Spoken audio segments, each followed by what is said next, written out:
I want to keep this really simple. So maybe a month ago, we talked about the idea of um, voluntary dissociation being a superpower.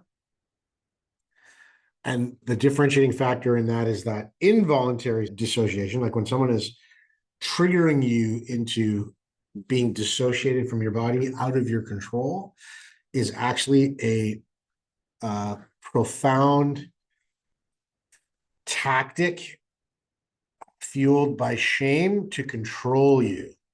So, two things that hinge on that. I hope they make sense. And if they don't, please ask as we go along.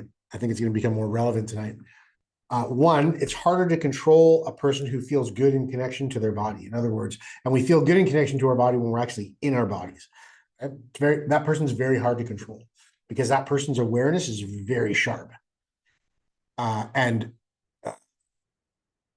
generally speaking, their self-worth is very high, right? All the things we talk about as hallmarks of good self-determined initiative.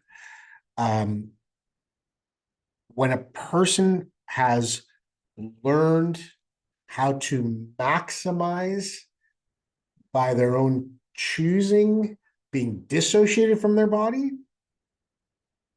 right? When you get that threat of control so enforced upon you that you start to treat it as the norm, and then you realize that being dissociated, you can actually keep yourself tremendously safe there.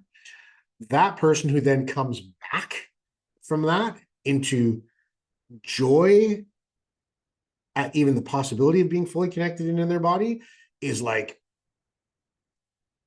basically unstoppable.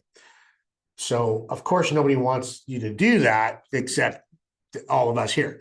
So, again, thanks for trusting me. Thanks for letting me go out on a limb. If any of that makes sense to you, if any of that's compelling, we are like we have set the table for tonight, because coming to a conscious personal cognition of the truth of that possibility, so powerful.